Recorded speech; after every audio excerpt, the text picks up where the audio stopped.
Praegu, sel hetkel, kui te neid sõnu kuulate, seisab teie kõrval planeet, mis võib kanda endas kõige hirmutavamat saladust meie päikesesüsteemis. Mitte saladus selle kohta, mis võib juhtuda tulevikus, vaid saladus selle kohta, mis juba juhtus ja mida me ei saa kunagi teada. Veenuse pind on nii kuum, et plii sulab seal lombideks. Atmosfääri rõhk on 90 korda tugevam kui Maal. Väävelhappepilved hõljuvad taevas, kus päev kestab kauem kui aasta. See on kõige lähedasem asi põrgule, mida meie päikesesüsteem pakub. Aga teadused ütlevad midagi, mis paneb teid öösiti ärkvel lamama. Miljard aastat tagasi oli Veenuse pind kaetud ookeanidega. Seal oli vesi, seal oli eluvõimalus. Ja siis midagi juhtus. Kujutage ette, et võtate kogu Maa ajaloo, kõik need 4,5 miljardit aastat ja surutakse see kokku 1 päevaks. Elu ilmub hommikul kell 4. Esimesed keerulised rakud pärastlõunal kell 3. Dinosaurused valitsevad viimased 20 minutit enne südaööd. Kogu inimtsivilisatsioon, kõik, mida me kunagi ehitasime, kõik sõjad, kõik impeeriumid, kõik avastused, see kõik mahub viimasse 2 sekundisse. Nüüd kujutage ette, et keegi teeb sama Veenusega. Aga nende päeva lõpp on erinev. Kell 11 õhtul algab midagi kohutavat. Temperatuur tõuseb, ookeanid hakkavad aurustuma ja südaööks on kõik läinud. Mitte ainult elu, mitte ainult tsivilisatsioon, kui see seal oli, vaid iga üksik tõend selle kohta, et seal kunagi midagi oli. Septembris 2020 uuris professor Jane Greaves Cardiff ülikoolist Veenuse atmosfääri James Clerki Maxwelli teleskoobiga Hawaii'l. Ta ei otsinud elu. Ta kalibreeris instrumente, aga siis ta leidis midagi, mida seal ei peaks olema. Fosfiin. Gaas, mida Maal toodavad ainult bakterid või tööstuslikud protsessid. Gaas, mis Veenuse tingimustes peaks lagunema minutitega. Aga see oli seal. Pilvedest kõrgusel 50–60 kilomeetrit, kus temperatuur on peaaegu talutav ja rõhk peaaegu maise. Greaves kontrollis andmeid 20 korda. Ta kaasas teisi teadlasi.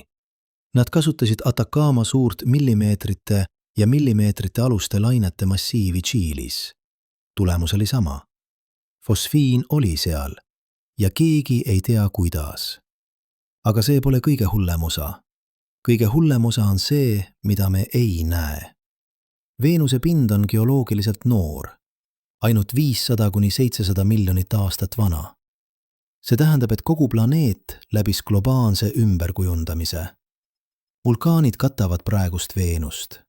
Laavasooled voolavad tuhandete kilomeetrite ulatuses. Ja mingil hetkel viimase miljardi aasta jooksul sulatati kogu vana pind ümber. Kui seal oli midagi, linnad, rajatised, fossiilid, tehnoloogia, siis see kõik on nüüd osa sillerdavast kuumast kivimist, mis katab planeeti. Mõelge sellele. Mitte lihtsalt hävitatud, vaid täielikult ümbertöödeldud. Aatomite tasandil segatud uude vormi. Dr. David Grinspoon Washingtoni planeedi instituudist ütles 2019 ilmunud uuringus midagi häirivat. Kui Veenusel oli keerukas elu või isegi tsivilisatsioon miljard aastat tagasi, siis meil pole mingit viisi seda tõestada. Planeet on oma ajaloo ära söönud. Ta ei rääkinud fantaasiakirjandusest, ta rääkis geoloogiast.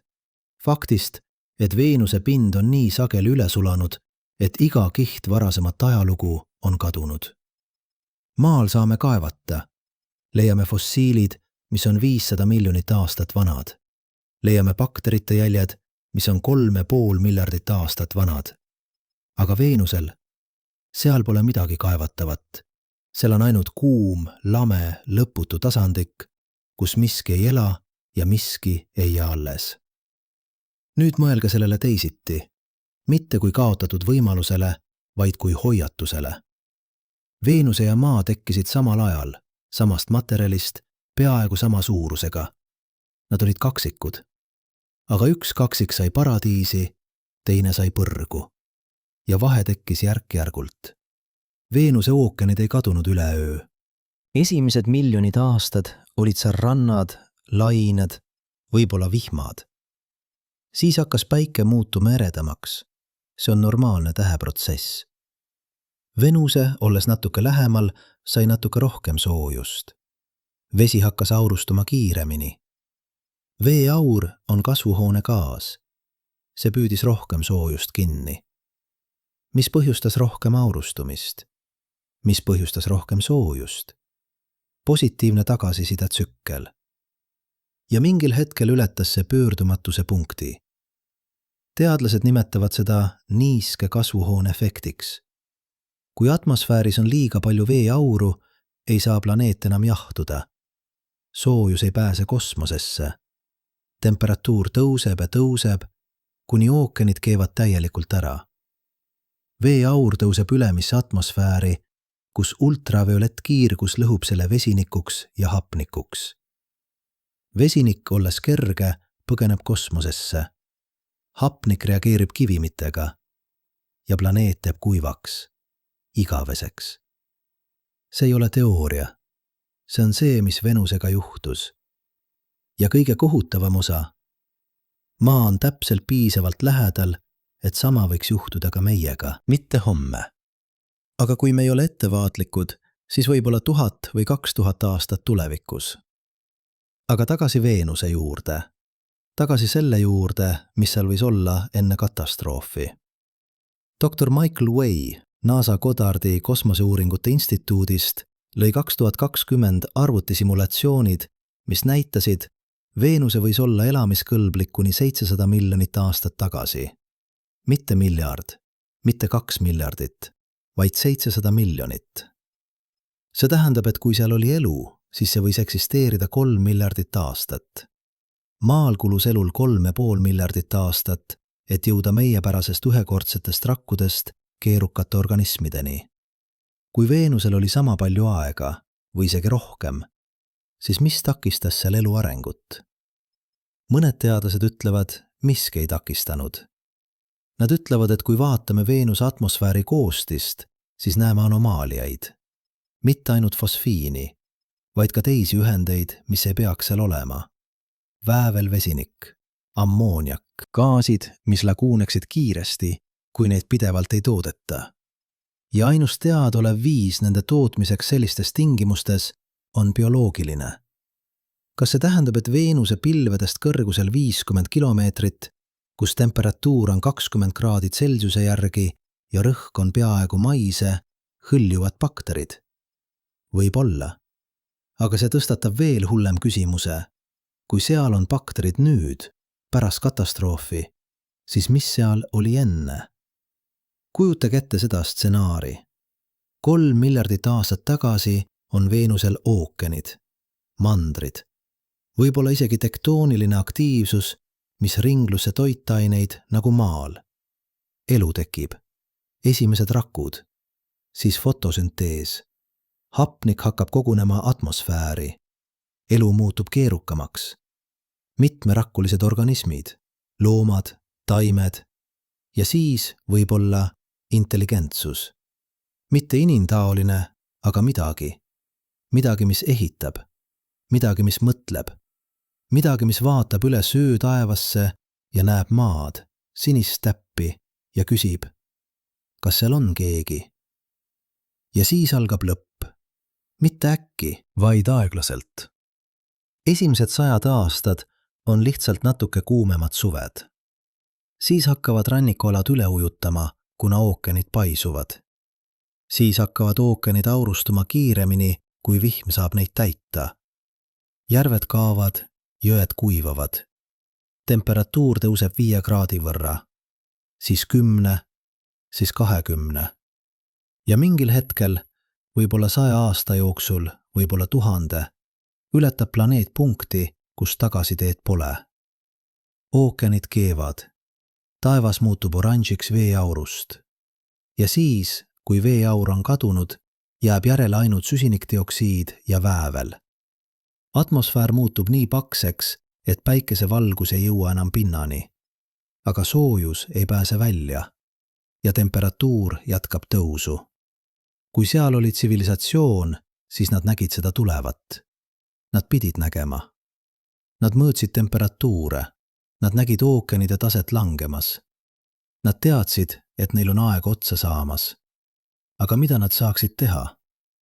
Nad ei saanud peatada päikest eredamaks muutumast. Nad ei saanud liigutada planeeti kaugemale. Võib-olla nad üritasid ehitada varjupaiku. Võib-olla nad üritasid põgeneda. Aga kuhu? Maa oli liiga kaugel. Tehnoloogia polnud piisavalt arenenud. Ja nii nad vaatasid, kuidas nende maailm aeglaselt muutus eluks kõlbmatuks. Esimesed põgenesid ekvaatorilt, siis poolustelt, siis mägedest. Ja lõpuks polnud enam kohta, kuhu minna. Aga see on ainult spekulatsioon, eks? Me ei tea, kas seal oli tsivilisatsioon. Me ei tea isegi, kas seal oli keerukas elu. Kõik, mis meil on fosfiinpilvedest ja arvutisimulatsioonid, mis ütlevad, et Veenuse võis olla elamiskõlblik. Ülejäänu on fantaasia. Või on? Dr. Dirk Schulze-Makutsch Berliini Tehnikaülikoolist avaldas 2021 artikli, kus ta väitis: me peaksime tõsiselt kaaluma võimalust, et Veenuse atmosfääris on elu. Mitte minevikus, vaid praegu. Ta ei rääkinud bakteritest, mis langesid maalt meteoriitidega. Ta rääkis elust, mis arenes Veenusel ja kohanes, kui planeet muutus. Elu, mis leidis viisi elada pilvedest. Mõelge sellele, maal on bakterid, mis elavad kõige ekstreemsemates kohtades. Sügaval ookeani põhjas, kus pole valgust ja rõhk on hävitav. Vulkaanilistes allikates, kus temperatuur on üle 100 kraadi. Isegi tuumareaktorite jahutussüsteemides. Elu leiab viisi. Ja kui Veenuse elu arenes 3 miljardit aastat, siis võib-olla mõned liigid leidsid viisi kohaneda. Võib-olla nad liikusid ülespoole, kui pind muutus liiga kuumaks. Võib-olla nad õppisid elama õhus, nagu maal on baktereid, mis hõljuvad atmosfääris. Ja võib-olla nad on seal siiani, 50 kilomeetri kõrgusel, kus tingimused on peaaegu maiseid. Aga kui see on tõsi, siis see tähendab midagi veel hullemat. See tähendab, et me vaatame planeeti, mis on täielikult hävitatud, kus kogu pind on üle sulanud, kus iga tõend mineviku kohta on kadunud. Ja ainus, mis jäi alles, on mõned bakterid, mis hõljuvad pilvedest. Kui seal oli tsivilisatsioon, linnad, kunst, teadus, ajalugu, siis sellest kõigest ei jäänud midagi. Mitte varemed, mitte fossiilid, mitte isegi keemiline signatuur. Ainult fosfiin atmosfääris, mida me ei oska seletada. Ja küsimus, mis ei lase meil magada. Kui see juhtus seal, siis kas see võib juhtuda ka meiega? Vaadake maad praegu. Me suurendame süsinikdioksiidi taset atmosfääris kiiremini kui kunagi varem viimase 50 miljoni aasta jooksul. Me teame, et see põhjustab soojenemist. Me teame, et see sulatab jääd. Me teame, et see muudab ookeanide keemiat. Aga me jätkame. Miks?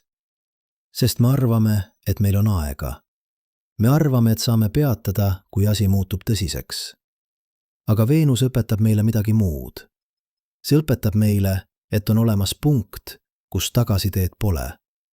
Punkt, kus positiivne tagasiside-tsükkel muutub isemajandavaks. Ja kui me jõuame sinna, siis pole vahet, mida me teeme. Planeet jätkab soojenemist, kuni see muutub eluks kõlbmatuks. Me ei ole veel seal. Maa on endiselt paradiis võrreldes Veenusega, aga vahe väheneb.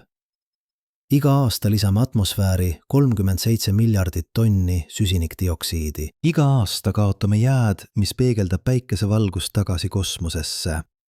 Iga aasta muutub permafrost soojemaks, vabastades metaani, gaasi, mis on 25 korda tugevam kasvuhoonegaas kui süsinikdioksiid. Ja me teame, kuhu see viib. Me oleme näinud seda Veenusel.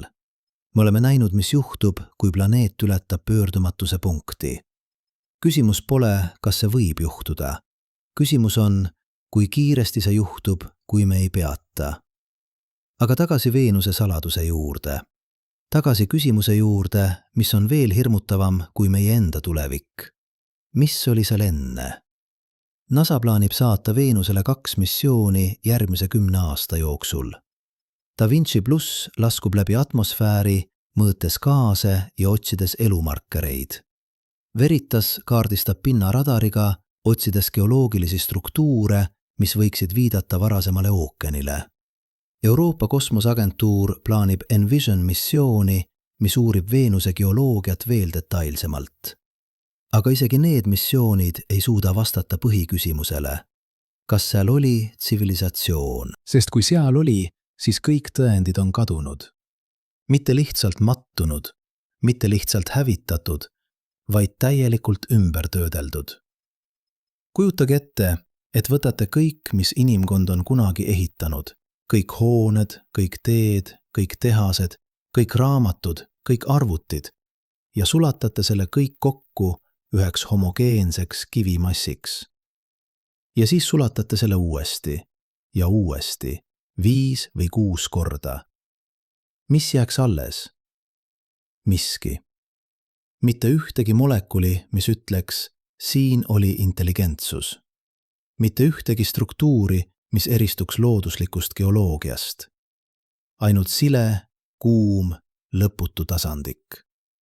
Ja see on see, mis teeb Veenuse nii hirmutavaks. Mitte see, et seal võis olla elu, vaid see, et kui seal oli, siis me ei saa kunagi teada. Planeet on täiuslik mõrvar. See ei jäta tõendeid, see ei jäta vihjeid. See lihtsalt kustutab kõik ja jätkab eksisteerimist, nagu miski poleks kunagi juhtunud. Ja kui me vaatame öö taevasse ja näeme Veenust, eredat ilusat hommikutähte, siis me vaatame tegelikult hauakivi. Hauakivi maailmale, mis võis olla sama elav kui meie oma. Hauakivi tsivilisatsioonile, mis võis vaadata üles ja näha maad ja unistada sinna jõudmisest. Hauakivi kõigele, mis seal kunagi oli. Aga võib-olla on veel üks võimalus. Võib-olla, kui seal oli tsivilisatsioon, siis nad jätsid midagi maha. Mitte planeedile, vaid kosmosesse. Võib-olla nad saatsid sõnumeid. Võib-olla nad ehitasid satelliite. Võib-olla nad üritasid jõuda Maale või Marsile. Ja võib-olla, kui me otsime piisavalt hoolikalt, leiame midagi. Mitte Veenuse pinnalt, vaid orbiidilt või maa pinnalt, mattunud miljardi aasta vanuste kivimite sisse. Artefakt, mis ei peaks seal olema. Materjal, mis ei ole looduslik. Signatuur, mis ütleb, me olime siin, me eksisteerisime ja me üritasime ellu jääda. See kõlab ulmeliselt, aga mõelge sellele. Kui me leiaksime Veenusel tõendeid varasemast tsivilisatsioonist, siis see muudaks kõike. See tähendaks, et intelligentne elu ei ole mitte ainult võimalik, vaid tavaline. See tähendaks, et me ei ole esimesed. Me ei ole isegi teised. Me oleme lihtsalt järjekordsed. Ja see tähendaks, et meie saatus ei ole kindel. Me võime ellu jääda. Võime lõppeda nagu Veenuse, kui me ei õpi nende vigadest. Aga praegu on kõik, mis meil on, fosfiin. Gaas, mis ei peaks seal olema. Gaas, mis võib olla märk elust. Või võib olla lihtsalt keemiline anomaalia, mida me ei mõista. Ja planeet, mis on nii kuum, et plii sulab seal lombideks. Planeet, mis kunagi võis olla paradiis. Planeet, mis nüüd on põrgu.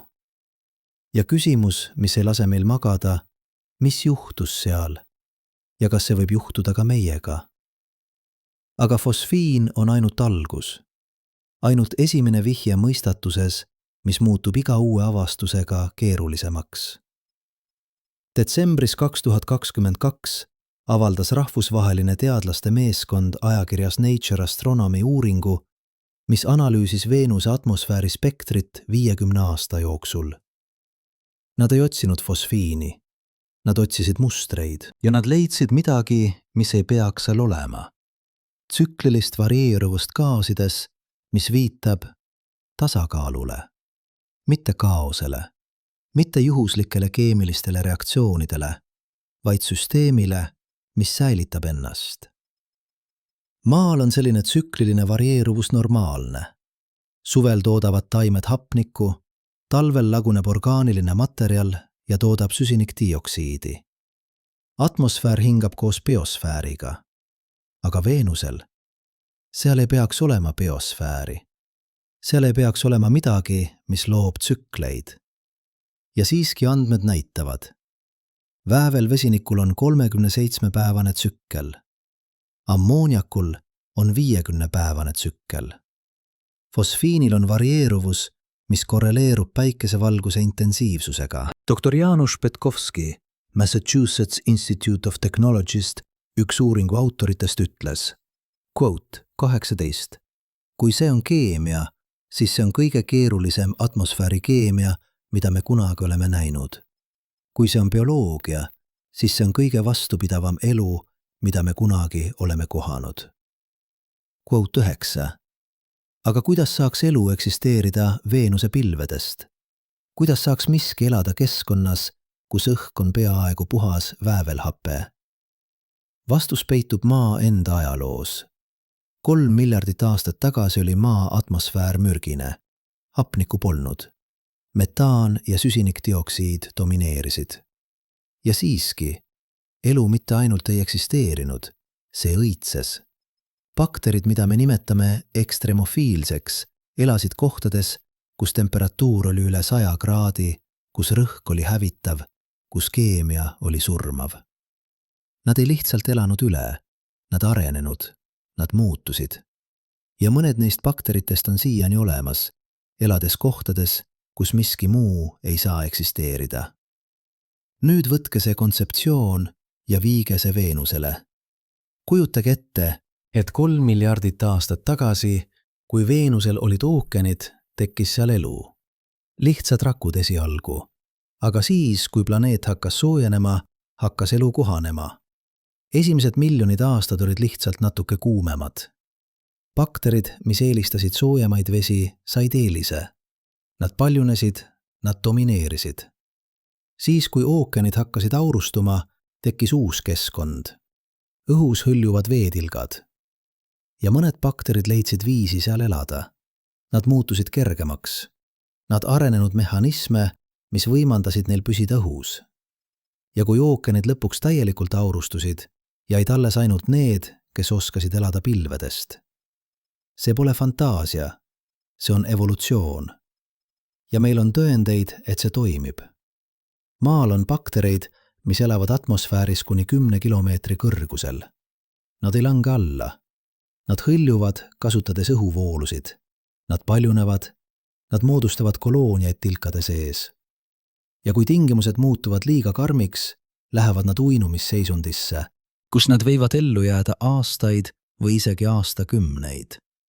Nüüd kujutage ette, et Veenuse bakterid on teinud sama, aga 3 miljardi aasta jooksul. Nad ei ole lihtsalt kohanenud. Nad on muutunud millekski, mida me ei oska isegi ette kujutada. Aga see tõstatab veel ühe küsimuse.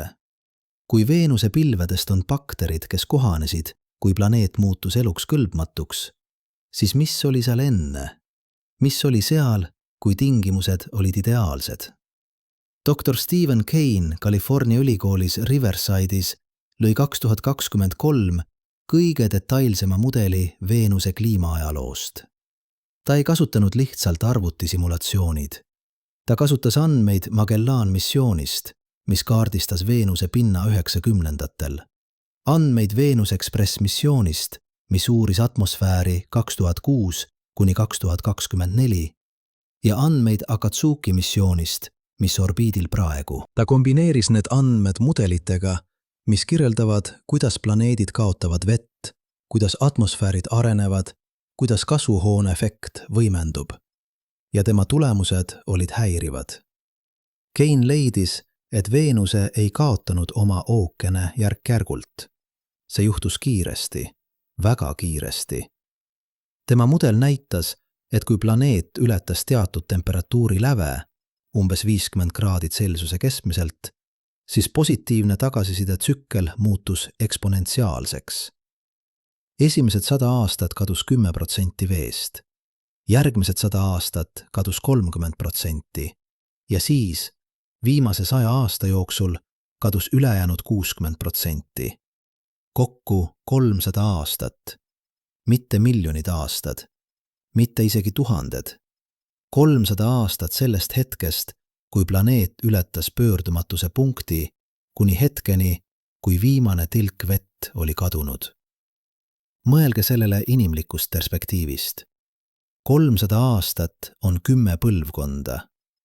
Kui seal oli tsivilisatsioon, siis nad nägid seda juhtumas. Esimene põlvkond märkas, et suved on kuumemad. Teine põlvkond nägi järvede kuivamist. 3. põlvkond nägi ookeanide taset langemas. 4. põlvkond elas läbi esimesed massilised ümberasustamised, kui ekvatoriaalsed piirkonnad muutusid eluks kõlbmatuks. 5. põlvkond nägi viimaste suurte ookeanide aurustamist. Ja 10. põlvkond. 10. põlvkond ei näinud midagi, sest neid polnud enam olemas. Aga kas see on realistlik? Kas tsivilisatsioon saaks tekkida planeedil, mis on määratud hävimisele? Vastus on jah, sest Veenus ei olnud alati määratud hävimisele. Miljard aastat tagasi, kui Päike oli 25% vähem ere kui praegu, oli Veenuse täiuslik. Temperatuur oli mõõdukas, vesi oli vedelik, atmosfäär oli hingamisõhk ja seal oli aega, palju aega. Maal kulus elul 3,5 miljardit aastat, et jõuda bakteritest inimesteni. Aga see ei olnud lineaarne protsess. Esimesed 2 miljardit aastat olid peaaegu staatiline, ainult bakterid. Siis, umbes 600 miljonit aastat tagasi, toimus Kambriumi plahvatus. Periood, mil keerulised loomad tekkisid uskumatult kiiresti. Ja siis, viimase 5 miljoni aasta jooksul, tekkis intelligentsus. Kui Veenusel oli 3 miljardit aastat stabiilseid tingimusi, siis seal oli piisavalt aega, et sama protsess toimuks. Võib-olla isegi kiiremini, sest Veenus oli soojam kui varajane maa. Soojus kiirendab keemilisi reaktsioone. Soojus kiirendab evolutsiooni. Ja kui seal oli tektooniline aktiivsus, mida mõned geoloogid arvavad, et oli, siis seal oli ka toitainete ringlus, mis on vajalik keeruka elu tekkeks. Kõik komponendid olid olemas. Ainus küsimus on, kas need komponendid ühinesid õigel viisil. Ja siin me jõuame kõige frustreeruvama osani. Me ei saa kunagi teada. Isegi kui NASA missioonid leiavad tõendeid varasematest ookeanidest, settelatestusi, mineraale, mis moodustuvad ainult vees, see ei tõesta, et seal oli elu. Ja isegi kui nad leiavad keemilisi signatuure, mis viitavad orgaanilisele materjalile, see ei tõesta, et seal oli intelligentsus, sest Veenuse pind on üle sulanud, mitte üks kord, vaid mitu korda. Viimane suur ümberkujundamine toimus umbes 500 miljonit aastat tagasi, kui kogu planeet oli kaetud vulkaanilise aktiivsusega, mis sulatab kõik olemasolevad kivimid ja loob uue pinna. Dr. Suzanne Smrekar NASA Jet Propulsion Laboratorist, Veritas missiooni teaduslik juht, selgitas seda 2021.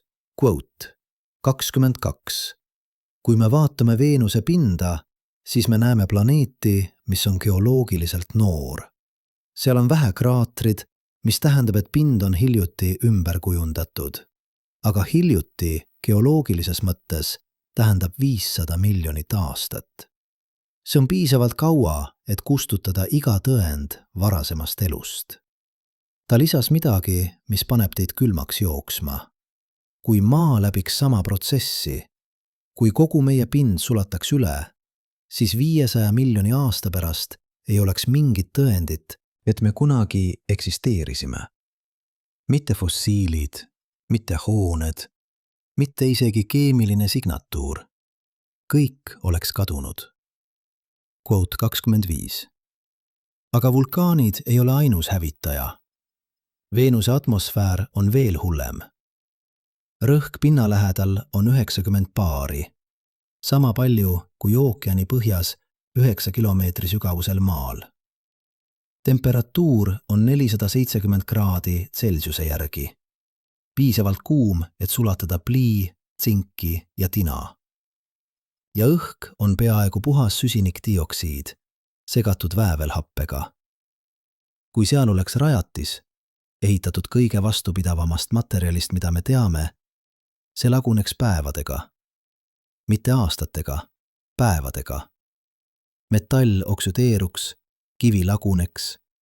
Isegi keraamilised materjalid, mis on loodud taluma ekstreemseid temperatuure, muutuksid hapete poolt. Ja siiski on üks koht, kus tõendid võiksid alles olla. Kõrgmäed. Veenuse kõrgeimad mäed, Maxwell Montes, mis tõuseb 11 kilomeetrit üle keskmise pinna, on kaetud millegi erilisega. Radaripildid Magellan missioonist näitasid, et nende mägede tipud on kaetud materjaliga, mis peegeldab radarilaineid teisiti kui ülejäänud planeet. Teadlased ei tea, mis see materjal on. Mõned arvavad, et see on metallisulfiid. Teised arvavad, et see on eksootilised mineraalid, mis moodustuvad ainult madalatel temperatuuridel. Aga kõik on ühel nõul. See materjal on erinev. Ja see võib olla vanem kui ülejäänud pind. Kui see on tõsi, siis Maxwell Montes võib olla ainus koht Veenusel, kus varasema ajaloo tõendid on säilinud. Mitte seetõttu, et seal polnud vulkaanilist aktiivsust, vaid seetõttu, et kõrgmäed on piisavalt kõrged, et olla osaliselt kaitstud. Temperatuur seal on 26, ainsult 27, 370 kraadi. Endiselt surmav, aga piisavalt madal, et mõned mineraalid säiliksid. Ja kui seal oli tsivilisatsioon, kui nad ehitasid midagi kõrgmägedesse, varjupaiku, observatooriume, viimased linnud, siis võib-olla seal on veel midagi alles. Mitte hooned, aga võib-olla keemiline signatuur. Võib-olla materjal, mis ei ole looduslik.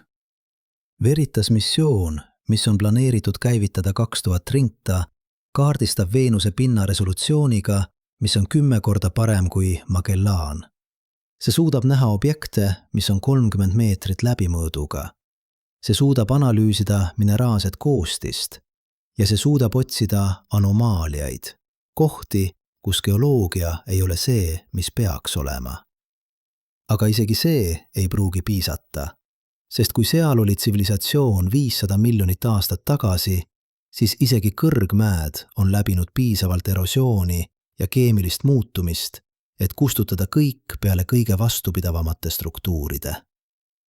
Aga on veel üks koht, kus me võiksime otsida. Veenuse orbiit. Kui seal oli tsivilisatsioon, kes teadis, et nende planeet on määratud hävimisele, siis nad oleksid üritanud põgeneda. Nad oleksid ehitanud kosmoselaevad. Nad oleksid saatnud missioone Maale või Marsile. Ja võib-olla mõned neist missioonidest jõudsid orbiidile, aga ei suutnud minna kaugemale. Võib-olla seal on veel satelliite, mis hõljuvad Veenuse ümber, oodates, et keegi neid leiaks. Muidugi, 500 miljonit aastat on pikk aeg. Orbiidid laguneksid. Materjalid oksüdeeruks päikesekiirguse tõttu. Aga võib-olla midagi on alles. Võib-olla fragment. Võib-olla signatuur, mis ei ole looduslik. Dr. Paul Byrne Washington ülikoolis St. Louis'is uuris 2022 Veenuse geoloogilist ajalugu ja jõudis järeldusele, mis on veel häirivam. Veenus ei läbinud ainult ühte globaalset ümberkujundamist. See läbis mitu. Tema analüüs näitas, et Veenuse vulkaaniline aktiivsus ei ole juhuslik. See on tsükliline. Iga 500–700 miljonit aastat koguneb planeedis isemuses piisavalt soojust, et põhjustada massiline vulkaaniline purse. Kogu pind sulab üle.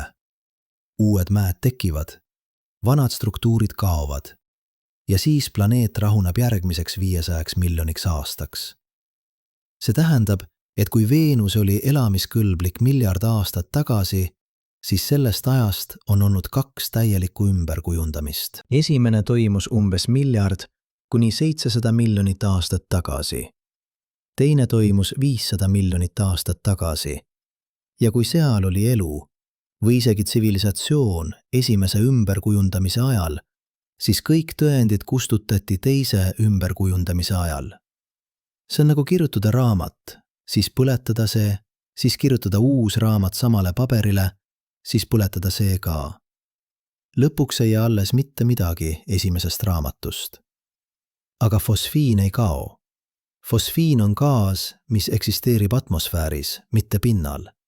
Ja kui see on bioloogiline, kui seda toodavad bakterid, kes kohanesid ja õppisid elama pilvedest, siis see on tõend, mis ei saa kaduda. Sest bakterid ei hooli geoloogiast. Nad ei hooli vulkaanidest. Nad lihtsalt jätkavad elamist, põlvkond pärast põlvkonda, kohanedes iga muutusega. Ja kui me leiame, et Veenuse pilvedest on tõesti elu, siis see tähendab, et see elu on elanud üle 2 globaalset katastroofi. See on elanud üle ookeanide kaotamise. See on elanud üle temperatuuri tõusu 470 kraadini. See on kõige vastupidavam elu, mida me kunagi oleme kohanud. Aga see tõstatab viimase, kõige hirmutavama küsimuse. Kui bakterid suutsid ellu jääda, siis miks ei suutnud tsivilisatsioon? Vastus on lihtne. Bakterid ei vaja infrastruktuuri, nad ei vaja linnu, nad ei vaja tehnoloogiat. Nad lihtsalt vajavad energiat ja keemilisi ühendeid. Aga tsivilisatsioon vajab stabiilsust, vajab ressursse, vajab keskkonda, kus saab planeerida tulevikku. Ja kui see keskkond kaob, kui ookeanid aurustuvad, kui temperatuur tõuseb, kui õhk muutub hingamatuks, siis tsivilisatsioon ei saa kohaneda piisavalt kiiresti. Nad võivad üritada, nad võivad ehitada varjupaiku, aga lõpuks ressursid otsa saavad, tehnoloogia ebaõnnestub ja nad kaovad. Ja see on õppetund, mida Veenuse meile õpetab. Mitte see, et elu on habras, vaid see, et tsivilisatsioon on habras. Elu leiab viisi, bakterid kohanevad, aga tsivilisatsioonid, keerulised ühiskonnad, mis sõltuvad stabiilsusest ja ressurssidest, need on haavatavad. Ja kui planeet muutub liiga kiiresti, siis pole vahet, kui arenenud tehnoloogia on. Pole vahet, kui intelligentsed nad on. Nad ei suuda konkureerida eksponentsiaalse muutusega. Maal me näeme seda juba algamas. Viimased 20 aastat on olnud kõige kuumemad registreeritud ajaloos. Jää sulab Gröönimaal kiirusega, mis on 6 korda kiirem kui 90-ndatel. Permafrost Siberis, mis on olnud külmutatud 10 000 aastad, sulab ja vabastab metaani. Ookeanid muutuvad happelisemaks, kuna nad neelevad süsinikdioksiidi. Ja me jätkame. Me jätkame fossiilkütuste põletamist. Me jätkame metsade raiumist. Me jätkame, sest me arvame, et saame peatada, kui asi muutub tõsiseks. Aga Veenus õpetab meile, et on olemas punkt, kus tagasiteed pole. Punkt, kus süsteem muutub ise majandavaks. Ja kui me jõuame sinna, siis pole vahet, mida me teeme. Planeet jätkab muutumist, kuni see jõuab uude tasakaalu. Ja see uus tasakaal ei pruugi olla elamiskõlblik. Maal me ei ole veel seal, aga me liigume selles suunas. Iga aasta, iga kuu, iga päev, mil me ei tegutse, viib meid lähemale sellele punktile. Ja kui me ületame selle punkti, siis meie saatus on sama, mis Veenusel. Mitte kohe, mitte järgmisel aastal või isegi järgmisel sajandil, aga lõpuks.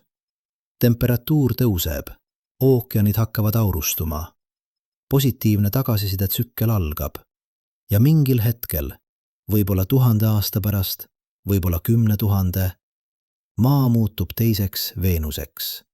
Kuum, kuiv, elutu. Ja kui tulevikus mõni teine tsivilisatsioon vaatab meie planeeti teleskoobiga, siis nad näevad sama, mida me näeme Veenusel. Ilusat, eredat planeeti, mis on täielikult surnud. Ja nad küsivad, kas seal elas keegi? Kas nad teadsid, mis juhtub? Miks nad ei peatanud? Aga mis siis, kui me vaatame seda kõike valesti? Mis siis, kui Veenus ei ole hoiatus, vaid tõend. Tõend sellest, et intelligentne elu ei ole mitte ainult võimalik, vaid paratamatu. Ja et selle hävitamine on samuti paratamatu. Dr. Sarah Seeger Massachusetts Institute of Technology'st, üks juhtivaid eksoplaneetide teadlasi, avaldas 2024 uuringu, mis muutis kõike, mida me arvame teadvat planeetide elamiskõlblikkusest. Ta ei uurinud Veenust. Ta uuris tuhandeid eksoplaneedid, planeedid, mis tiirlevad teiste tähtede ümber. Ja ta leidis mustri, mis on nii häiriv, et see pani kogu teadusliku kogukonna vaikima.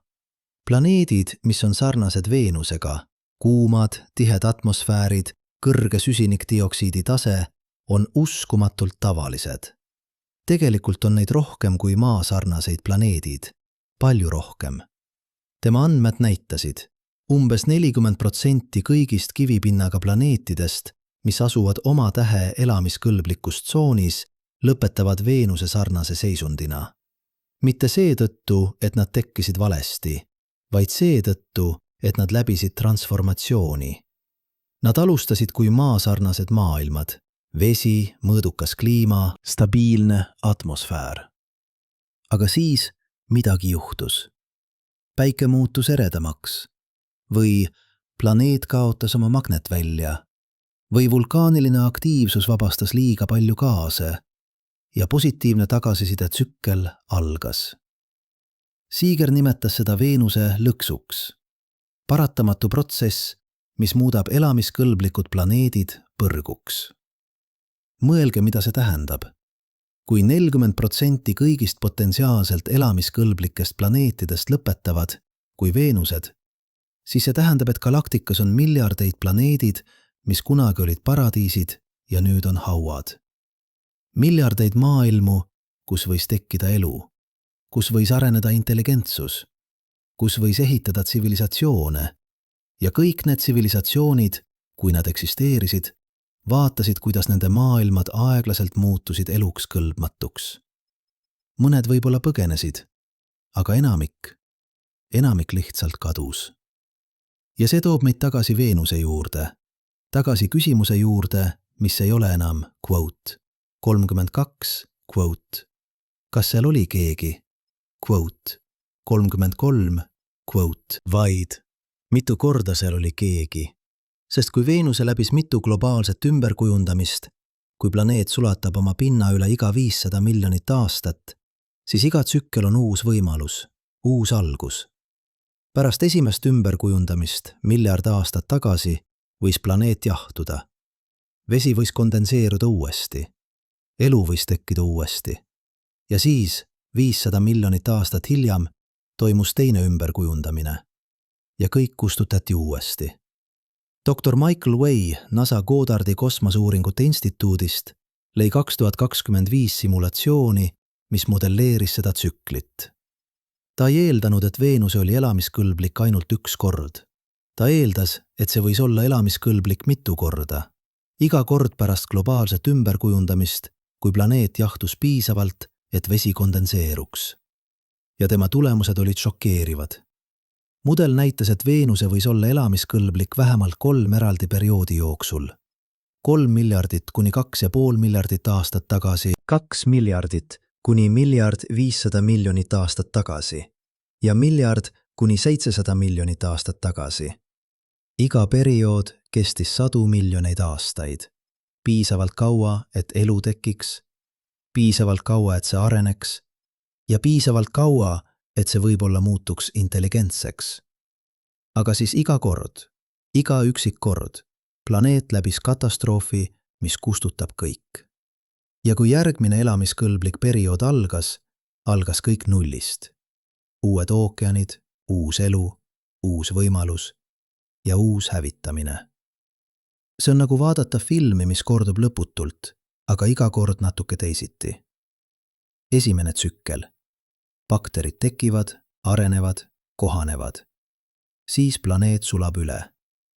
Teine tsükkel. Bakterid tekivad uuesti, aga seekord nad arenevad kiiremini, sest keemia on juba õige. Võib-olla tekivad keerulised rakud, võib-olla isegi mitmerakkulised organismid. Siis planeet sulab üle uuesti. 3. tsükkel. Elu tekib 3. korda, aga nüüd see on juba õppinud. Evolutsioon on leidnud kõige efektiivsemad teed. Võib-olla tekivad loomad, võib-olla taimed, võib-olla intelligentsus. Aga me ei saa kunagi teada, milline tsükkel jõudis kõige kaugemale, sest iga tsükkel kustutab eelmise. Ja praegu, kui me vaatame Veenust, me näeme ainult viimast tsüklit. Planeeti, mis on läbinud oma viimase globaalse ümberkujundamise 500 miljonit aastat tagasi ja nüüd on liiga kuum, et vesi kunagi uuesti kondenseeruks. See on lõplik tsükkel. Tsükkel, milles pole tagasiteed. Aga fosfiin ei sobi sellesse mudelisse. Kui Veenus on läbinud 3 või 4 elamiskõlblikku tsüklit ja kui iga tsükkel lõppes globaalse hävitamisega, siis kuidas saab seal olla elu praegu? Kuidas saavad bakterid ellu jääda keskkonnas, kus temperatuur on 470 kraadi ja õhk on peaaegu puhas väävel? Vastus võib olla veel hirmutavam kui küsimus. Võib-olla nad ei jäänud ellu. Võib-olla nad arenenud. Dr. Dirk Schulze-Makuch Berliini Tehnikaülikoolist pakkus välja 2025 teooria, mis kõlab nagu ulme, aga põhineb rangel teadusel. Ta ütles, quote, 38. Kui Veenuse elu on läbinud mitu globaalset katastroofi, siis see ei ole enam sama elu, mis algselt tekkis. See on elu, mis on evolutsioneerunud ekstreemsetes tingimustes. Elu, mis on õppinud mitte ainult ellu jääma, vaid õitsema keskkonnas, mis tapaks kõik muu. Ta nimetas seda postkatastroofse evolutsiooni. Protsess, kus elu ei kohane järk-järgult, vaid läbib kiireid, radikaalse muutusi iga katastroofi ajal. Mõelge sellele maa kontekstis. Maal on olnud 5 massilist väljasuremist. Iga kord, kui üle 70% kõigist liikidest kadus. Aga iga kord, kui elu taastus, see oli erinev. Pärast esimest massilist väljasuremist domineerisid uued liigid, kes olid vastupidavamad. Pärast teist väljasuremist tekkisid loomad, kes oskasid elada vähem hapniku juures. Pärast 3. dinosaurused. Pärast 4. imetajad. Iga katastroof ei hävitanud ainult elu, seega kujundas seda. Sundis seda arenema suundades, mida muidu ei oleks kunagi võtnud. Nüüd kujutage ette, et Veenusel toimus sama protsess, aga mitte 5 korda, vaid 10 kordi. Iga 500 miljonit aastat globaalne ümberkujundamine.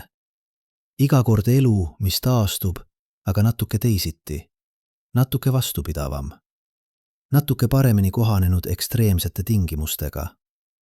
Ja lõpuks, pärast miljardeid aastaid ja 10 katastroofe, tekib elu, mis ei vaja enam ookeane. Elu, mis ei vaja enam mõõdukat kliimat. Elu, mis oskab elada õhus, väävelhappe pilvedest, toitudes keemilistest reaktsioonidest, mis toimuvad atmosfääris. See ei ole enam bakterid, nagu me neid tunneme. See on midagi muud. Midagi, mis on evolutsioneerunud nii kaugele algsetest vormidest, et me ei oska isegi klassifitseerida. Ja kui see on tõsi, kui Veenuse pilvedest on tõesti selline elu, siis see tähendab, et elu ei ole mitte ainult vastupidavam, kui me arvame. See on ka etteaimatavam. See liigub alati samas suunas, ellujäämise poole. Ükskõik, mis juhtub. Ükskõik, kui palju katastroofe. Elu leiab viisi. Aga tsivilisatsioonid ei ole nii paindlikud. Tsivilisatsioonid vajavad stabiilsust. Nad vajavad ressursse. Nad vajavad aega planeerida, ehitada, areneda. Ja kui keskkond muutub liiga kiiresti, kui ookeanid aurustuvad 300 aasta jooksul, kui temperatuur tõuseb 50 kraadi võrra sajandi jooksul, siis tsivilisatsioonid ei jõua kohaneda. Nad võivad üritada, nad võivad ehitada tehnoloogiat, aga tehnoloogia vajab ressursse ja kui ressursid kaovad, kaob ka tehnoloogia. Ja see toob meid kõige hirmutavama küsimuse juurde. kui Veenusel oli tsivilisatsioon, kui seal oli intelligentsus, kes vaatas üles öötaevasse ja nägi maad ja unistas sinna jõudmisest, siis mida nad tundsid, kui nad mõistsid, et nende planeet on määratud hävimisele? Mida nad tundsid, kui nad nägid ookeanide taset langemas, temperatuuri tõusmas, õhu muutumas hingamatuks? Kas nad üritasid põgeneda? Kas nad ehitasid kosmoselaevad? Kas nad saatsid sõnumeid kosmosesse, lootes, et keegi kunagi leiab? Või kas nad lihtsalt andsid alla? Kas nad mõistsid, et pole põgenemist, pole päästmist, pole tulevikku? Kas nad veetsid oma viimased päevad vaadates, kuidas nende maailm aeglaselt sureb, teades, et kõik, mida nad kunagi ehitasid, kõik, mida nad kunagi olid, kaob jäljetult? Me ei tea, me ei saa kunagi teada, aga me teame ühte. Kui seal oli tsivilisatsioon, siis nad nägid seda tulevat. Nad pidid nägema. 300 aastat on piisavalt kaua, et mõõta, analüüsida, ennustada. Nad teadsid, et nende planeet ületab pöördumatuse punkti. Nad teadsid, et positiivne tagasiside tsükkel on alanud. Ja nad teadsid, et pole midagi, mida nad saaksid teha, et seda peatada. Ja see on õppetund, mida Veenuse meil õpetab. Mitte see, et me peaksime kartma tulevikku, vaid see, et me peaksime mõistma olevikku. Sest maal me oleme täpselt samas olukorras. Me näeme andmeid. Me näeme temperatuuri tõusmas. Me näeme jääd sulavat. Me näeme ookeanide taset tõusmas. Me teame, et positiivne tagasiside tsükkel on alanud. Permafrost sulab ja vabastab metaani.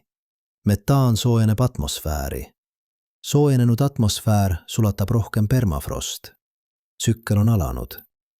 Aga me ei ole veel ületanud pöördumatuse punkti. Mitte veel. Maal on endiselt võimalik pöörata tagasi. Meil on endiselt aega. Aga see aeg väheneb. Iga aasta, iga kuu, iga päev, mil me ei tegutse, viib meid lähemale sellele punktile. Ja kui me ületame selle punkti, kui me jõuame sinna, kus Veenuse jõudis miljard aastat tagasi, siis pole enam tagasiteed. Siis me saame ainult vaadata, kuidas meie planeet aeglaselt muutub põrguks. Aga on veel üks asi, mida Veenuse meile õpetab. Midagi, mis on võib-olla veel olulisem kui hoiatus. See õpetab meile, et elu on uskumatult vastupidav. Isegi kui Veenusel oli tsivilisatsioon, kes hävis, isegi kui seal oli intelligentsus, kes kadus jäljetult, elu ise ei kadunud. Bakterid kohanesid. Nad leidsid viisi elada keskkonnas, mis peaks olema täielikult surnud. Nad on seal siiani, kõljumas pilvedest, tootmas fosfiini, jätkamas eksisteerimist vaatamata kõigele. See ei tähenda, et me peaksime olema rahul. See ei tähenda, et me peaksime ütlema, elu leiab viisi ja jätkama, nagu miski poleks juhtunud. Sest bakterid ei hooli tsivilisatsioonist. Nad ei hooli kunstist, teadusest, kultuurist, ajaloost. Nad lihtsalt eksisteerivad. Ja kui me laseme maal muutuda teiseks Veenuseks, siis võib-olla bakterid jäävad ellu. Aga meie kaome. Kõik, mida me kunagi olime, kõik, mida me kunagi ehitasime, kaob jäljetult. Ja miljard aastat tulevikus, kui mõni teine tsivilisatsioon vaatab meie päikesesüsteemi teleskoobiga, nad näevad 2 planeeti, mis on peaaegu identsed. 2 kuuma, kuiva, elutu maailma, kaetud paksude atmosfääridega. Ja nad küsivad, mis juhtus seal? Miks need 2 planeeti, mis tekkisid nii sarnaselt, lõpetasid nii sarnaselt? Ja nad ei tea kunagi, et ühel neist planeetidest oli tsivilisatsioon, kes teadis, mis juhtub, aga ei suutnud seda peatada. Või võib-olla nad teavad. Võib-olla nad leiavad midagi. Mitte Veenuse pinnalt, see on liiga ammu üle sulanud. Mitte maa pinnalt, see on samuti üle sulanud. Aga võib-olla kosmosest, võib-olla orbiidilt, võib-olla kuu pinnalt, kus meteoriidid on säilitanud fragmente meie tsivilisatsioonist. Võib-olla nad leiavad Voyageri sondi, mis hõljub tähtede vahelises ruumis, kandmas sõnumit. Me olime siin. Me eksisteerisime. Ja me üritasime ellu jääda. Aga praegu, sel hetkel, kui te neid sõnu kuulate, meil on veel aega. Meil on veel võimalus. Me ei ole veel Veenuse. Me ei ole veel ületanud pöördumatuse punkti. Aga me oleme lähedal. Väga lähedal. Ja iga päev, mil me ei tegutse, on päev, mil me liigume lähemale sellele punktile. Dr. James Hansen, endine NASA teadlane, kes on pühendanud oma elu kliimamuutuste uurimisele, ütles 2024 midagi, mis peaks panema meid kõiki mõtlema. Veenuse ei ole hoiatus tuleviku koha. See on hoiatus oleviku koha. See näitab meile, mis juhtub, kui planeet ületab teatud läve. Ja me oleme praegu nende lävede lähedal. Mitte sama lävede nagu Veenuse. Meie päike ei ole veel piisavalt ere. Aga lävede, mis võivad käivitada protsesse, mida me ei saa enam peatada. Ta rääkis aeglastest pöördepunktidest. Protsessidest, mis algavad aeglaselt, aga siis kiirendavad eksponentsiaalselt. Gröönimaa jääkilbi sulamine on üks selline protsess. Esimesed 20 aastat sulab see aeglaselt. Aga siis, kui jää muutub piisavalt õhukeseks, hakkab see libisema ookeani kiiremini. Ja kui see jõuab ookeani, sulab see veelgi kiiremini, sest vesi on soojam kui õhk. Ja mingil hetkel, võib-olla 50 aasta pärast, võib-olla 100, protsess muutub ise majandavaks. Ja siis pole enam vahet, mida me teeme. Gröönimaa jääkilp sulab täielikult, tõstes ookeanide taset 7 meetrit. 7 meetrit ei kõla palju, aga mõelge, mida see tähendab. Kõik ranniklinnad, New York, London, Tokyo, Shanghai, Mumbai, osaliselt või täielikult üle ujutatud. Miljard inimest, kes peavad kolima. Põllumajandusmaad, mis kaovad. Infrastruktuur, mis hävib. Ja see on ainult üks pöördepunkt. On veel teisi. Amazonase vihmamets, mis muutub savaniks. Lääne-Antarktika jääkilp, mis libiseb ookeani. Permafrost, mis sulab ja vabastab miljardeid tonne metaani. Iga pöördepunkt on nagu doomino.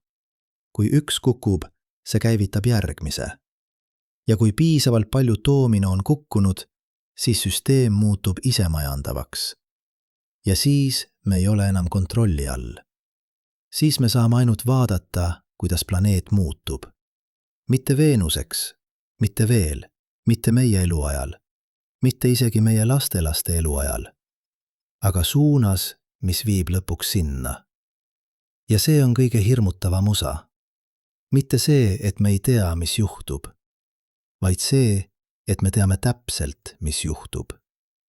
Me oleme näinud seda Veenusel. Me oleme näinud, kuidas planeet, mis oli kunagi paradiis, muutus põrguks. Me teame mehhanisme, me teame protsesse, me teame lävesid. Ja me teame, et me liigume nende lävede poole. Aga me teame ka midagi muud. Me teame, et meil on veel aega. Me teame, et me saame peatada. Me teame, et tehnoloogia eksisteerib. Taastuvad energiaallikad, süsiniku püüdmine, metsade taastamine, ookeanide kaitsmine. Kõik vahendid on olemas. Ainus, mis puudub, on tahe. Tahe teha seda, mis on vajalik. Tahe muuta meie ühiskonda. Tahe ohverdada lühiajalisi kasumeid pikaajalise ellujäämise nimel. Ja siin Veenus õpetab meile viimast õppetundi, kõige olulisemat õppetundi. See õpetab meile, et valikud, mida me teeme praegu, mitte homme, mitte järgmisel aastal, vaid praegu, määravad meie tulevikku. Kui Veenusel oli tsivilisatsioon, siis nad seisid silmitsi sama valikuga.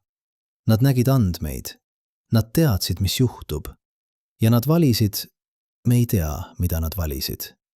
Võib-olla nad üritasid, Võib-olla nad ei suutnud. Võib-olla nad lihtsalt andsid alla. Aga meil on veel võimalus teha teisiti. Meil on veel võimalus valida teine tee. Tee, mis ei vii Veenuse juurde. Tee, mis viib tulevikku, kus meie planeet jääb paradiisiks. Kus meie lastelapsed saavad vaadata üles öötaevasse ja näha Veenust, mitte kui hoiatust, vaid kui meenutust. Meenutus sellest, mis võis juhtuda, aga ei juhtunud. Sest me valisime teisiti.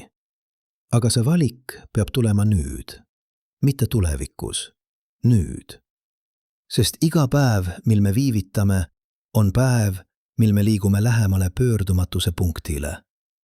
Ja kui me ületame selle punkti, siis kõik, mis jääb, on kahetsus. Kahetsus selle üle, et me teadsime, aga ei tegutsenud. Kahetsus selle üle, et meil oli aega, aga me raiskasime seda. Kahetsus selle üle, et me võisime olla tsivilisatsioon, kes ellu jäi, aga me valisime olla tsivilisatsioon, kes kadus. Ja miljard aastat tulevikus, kui Maa on muutunud teiseks Veenuseks, kui meie planeet on kuum, kuiv, elutu, kui kõik, mida me kunagi olime, on kadunud jäljetult, siis ainus, mis jääb, on fosfiin. Gaas, mis hõljub atmosfääris toodetud bakterite poolt, kes kohanesid ja ellu jäid. Ja mõni teine tsivilisatsioon, miljardit valgusaastat eemal, vaatab meie planeeti teleskoobiga ja küsib. Mis see gaas on? Kust see tuleb? Kas seal on elu? Ja nad ei tea kunagi, et see gaas on kõik, mis jäi alles tsivilisatsioonist, kes teadis, mis juhtub, aga ei suutnud seda peatada. Tsivilisatsioonist, kes vaatas üles öötaevasse ja nägi Veenust ja mõtles. See ei saa kunagi juhtuda meiega. Aga see juhtus, sest nad ei mõistnud kõige olulisemat õppetundi, et planeedid ei hooli meie soovidest. Nad ei hooli meie lootustest. Nad järgivad ainult füüsika seadusi. Ja kui need seadused ütlevad, et planeet peab muutuma põrguks, siis see muutub põrguks. Ükskõik, mis me arvame. Ükskõik, mida me tahame. Aga need seadused ütlevad ka midagi muud. Nad ütlevad, et meil on veel aega. Nad ütlevad, et me saame muuta trajektoori. Nad ütlevad, et tulevik ei ole kirjutatud. Mitte veel. Ja see on viimane, kõige olulisem sõnum, mida Veenuse meile saadab läbi aja ja ruumi, läbi miljardi aasta ja miljonite kilomeetrite. Õppige minu vigadest. Ärge korrake minu saatust. Teil on veel aega. Kasutage seda. Aga nüüd peame rääkima sellest, millest teadlased ei taha rääkida. Sellest, mis paneb meid öösel ärkvel lamama. Sellest, mis muudab Veenuse saladuse millekski palju hirmutavamaks kui lihtsalt kadunud tsivilisatsiooni lugu. Mõelge hetkeks sellele, mida me tegelikult teame. Me teame, et Veenusel oli vesi. Me teame, et seal võis olla elu. Me teame, et planeet läbis mitu globaalset katastroofi. Me teame, et praegu on seal fosfiin, gaas, mida me ei oska seletada. Aga kõik see on kaudne. Kõik see on järeldus. Kõik see on võib-olla ja tõenäoliselt ja andmed viitavad. Mitte üks otsene tõend. Ja see on täpselt see, mis teeb selle nii kohutavaks. Dr. Kevin Peter Hand NASA Jet Propulsion Laboratorist, kes on pühendanud 20 aastat võõra elu otsimisele, ütles 2025 intervjuus midagi, mis pani kogu teadusliku kogukonna vaikima. Veenuse probleem ei ole see, et me ei leia tõendeid. Probleem on see, et me ei tea, millist tõendit otsida. Kui seal oli tsivilisatsioon miljard aastat tagasi ja kui planeet on pärast seda 5 korda üle sulanud, siis mis jääks alles? Mitte hooned, mitte tehnoloogia, mitte isegi fossiilid. Võib-olla mitte midagi, mida me oskaksime ära tunda. Ta jätkas. Mõelge sellele Maa kontekstis. Kui meie tsivilisatsioon kaoks homme ja kui planeet sulataks kogu pinna üle, mitte 1 kord, vaid 5 korda järjest, siis mis jääks alles 500 miljoni aasta pärast? Plastik laguneks, metall oksudeeruks ja seguks kivimitega, betoon mureneks ja muutuks setteks, isegi tuumajäätmed, ainus materjal, mis võiks säilida, seguks kivimitega nii põhjalikult, et seda oleks võimatu eristada looduslikest radioaktiivsete elementide kontsentratsioonidest. Ta tegi pausi, siis lisas: ainus asi, mis võiks jääda alles, oleks anomaalia. Midagi, mis ei sobi. Mineraal, mis ei peaks seal olema. Isotoopide suhe, mis on natuke vale. Keemiline signatuur, mis on liiga korrapärane. Aga kas me oskaksime seda ära tunda? Kas me teaksime, et see ei ole lihtsalt imelik geoloogia, vaid tõend? See küsimus, see üks lihtne küsimus muudab kõike. Sest mõelge, mida see tähendab. See tähendab, et me võime vaadata otse tõendit varasema tsivilisatsiooni kohta ja mitte ära tunda seda. See tähendab, et Veenuse pind, see sile, kuum, lõputu tasandik, võib olla täis tõendeid, aga me ei oska neid näha.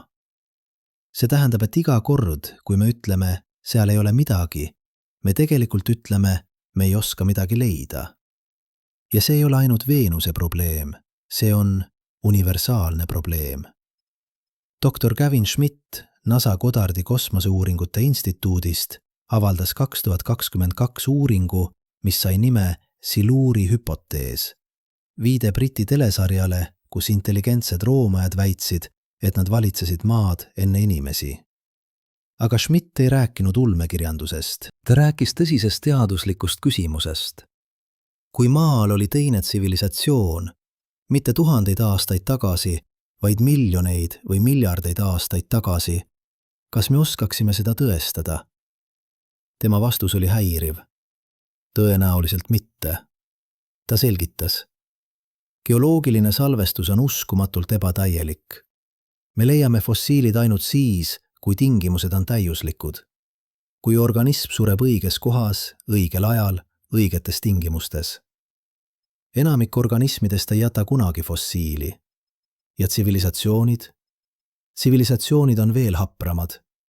Nad eksisteerivad planeedil ainult hetke, mõned tuhanded aastaid, võib-olla mõned miljonid. Ja siis nad kaovad. Ja geoloogia jätkab. Ta tõi näite. Kambriumi periood algas 514 miljonit aastat tagasi. Kui seal oli tsivilisatsioon 550 miljonit aastat tagasi, ainult 36 miljonit aastat varem, siis kõik tõendid oleksid kadunud.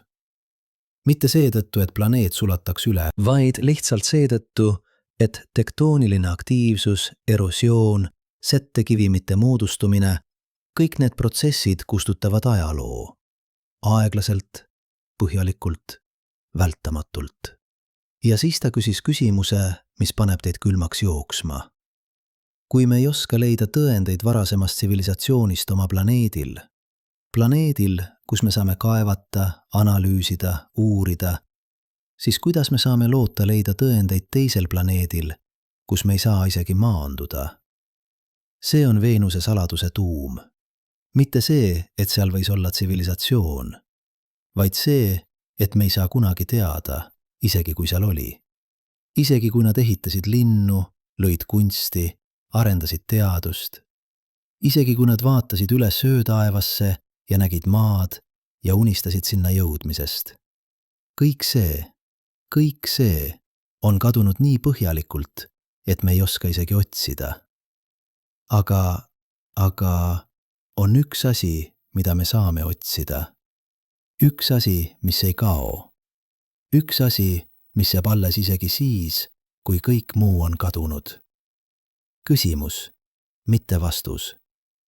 Küsimus. Dr. Avi Loeb Harvardi ülikoolist, kes on tuntud oma radikaalsete ideede poolest võõra elu kohta, ütles 2024 midagi, mis kõlab esialgu absurdselt, aga muutub järjest mõistlikumaks, mida rohkem te sellele mõtlete.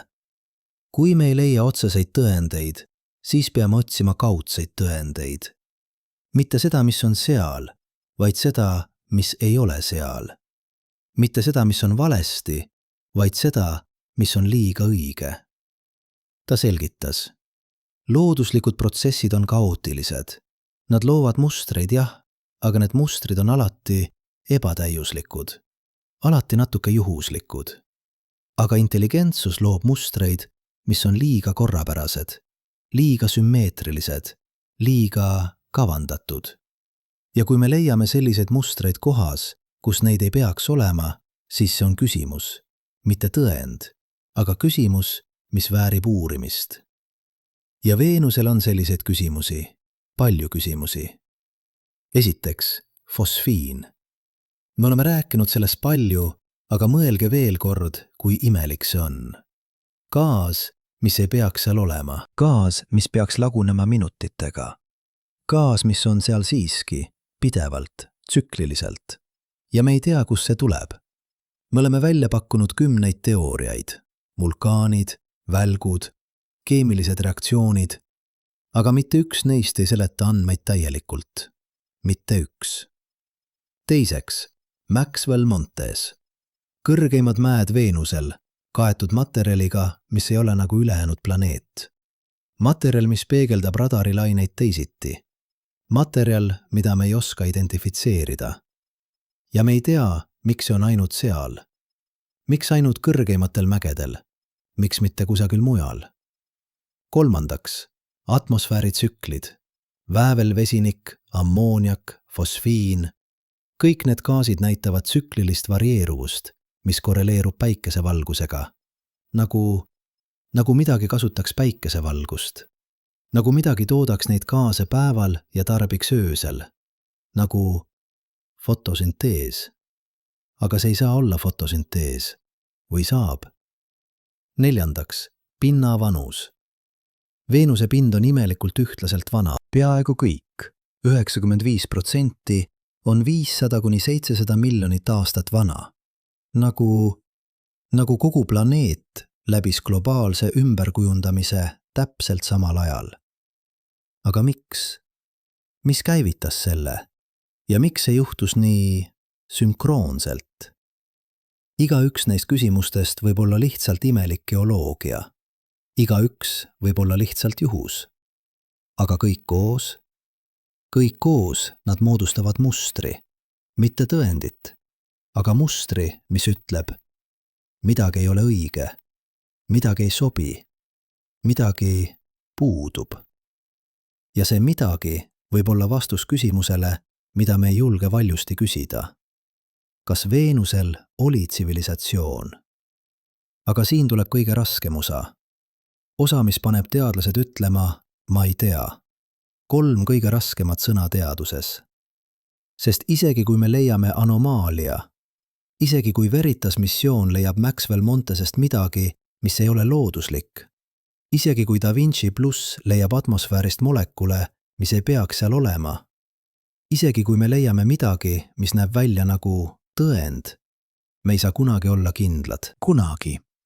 Dr. Penelope Boston NASA astrobioloogia instituudist ütles 2023 midagi, mis peaks olema kirjutatud iga teadlase seinale. Teaduses me ei tõesta kunagi midagi absoluutselt. Me lihtsalt kogume tõendeid, mis muudavad ühe seletuse tõenäolisemaks kui teised. Aga kui tõendid on kadunud, kui aeg on kustutanud kõik, siis me jääme ainult tõenäosustega. Ja tõenäosused ei ole vastused. Nad on lihtsalt parimad oletused. Ta jätkas. Kui me leiame Veenusel midagi imelikku, siis me seisame silmitsi valiku. Kas see on looduslik protsess, mida me ei mõista, või see on midagi muud? Ja kuidas me teeme seda valikut? Kuidas me otsustame, millal imelik geoloogia muutub tõendiks intelligentsusest? See küsimus ei ole ainult filosoofiline, see on praktiline. Sest kui me ütleme liiga kiiresti, see on tõend tsivilisatsioonist, siis me kaotame usaldusväärsuse. Me muutume pseudoteaduseks. Aga kui me ütleme liiga kiiresti, see on lihtsalt imelik geoloogia, siis me võime mööda vaadata kõige olulisemast avastusest inimkonna ajaloos. Ja see on täpselt see, kus me praegu oleme Veenusega, balansseerides servale. Ühel pool on ettevaatus, teaduslik range nõue tõendite järele, keeldumine spekuleerimast. Teisel pool on uudishimu. Küsimus, aga mis siis, kui? Soov teada, julgus uurida. Ja ausalt ma ei tea, kummale poolele me peaksime kaldu olema. Sest mõelge, mis on kaalul. Kui me oleme liiga ettevaatlikud, siis me võime mööda vaadata tõendist, et me ei ole esimesed. Et intelligentne elu on tekkinud varem. Mitte ainult kusagil kaugel galaktikas, vaid siin, meie oma päikesesüsteemis, meie naabriplaneedil. Tõendist, et elu ei ole mitte ainult võimalik, vaid paratamatu.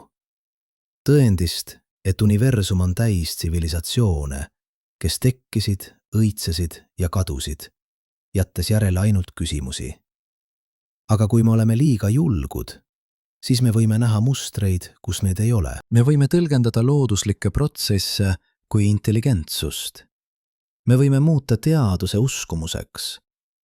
Ja siis me kaotame ainus asi, mis meil on.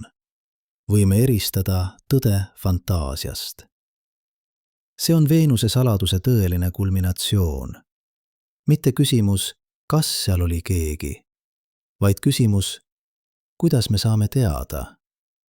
Ja veel sügavam küsimus, kas me saame üldse teada.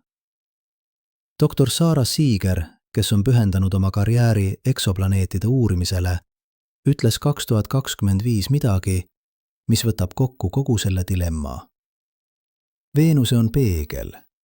See näitab meile, kui palju me ei tea, kui palju me ei saa teada, kui palju me ei oska isegi küsida. Ja see on hirmutav, aga see on ka vabastav. Sest kui me tunnistame, et me ei tea, siis me saame hakata õppima.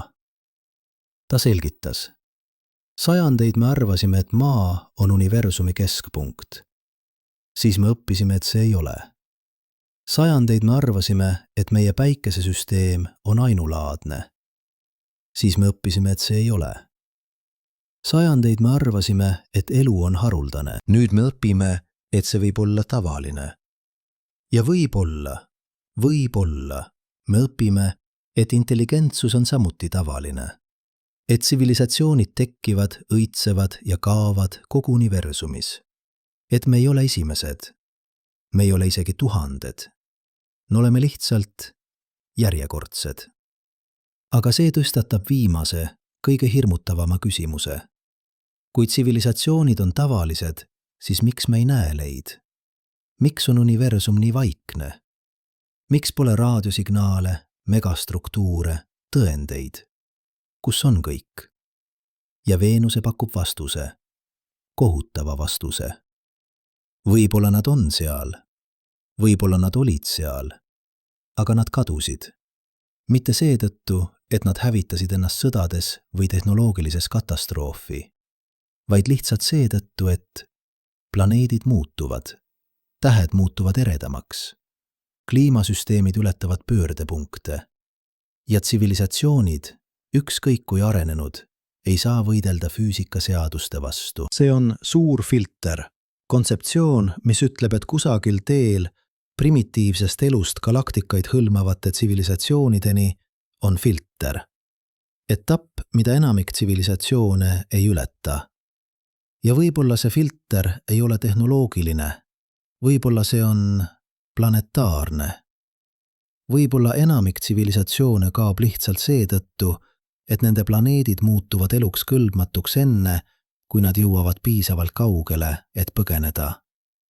Ja kui see on tõsi, kui Veenuse oli tõesti tsivilisatsioon, kes kadus, kui planeet muutus, siis see tähendab, et me vaatame oma tulevikku. Me vaatame, mis juhtub, kui me ei õpi, kui me ei kohane, kui me ei tegutse piisavalt kiiresti. Aga see tähendab ka midagi muud, midagi lootustandvamat. See tähendab, et me teame, mis juhtub. Me teame, kuhu see viib.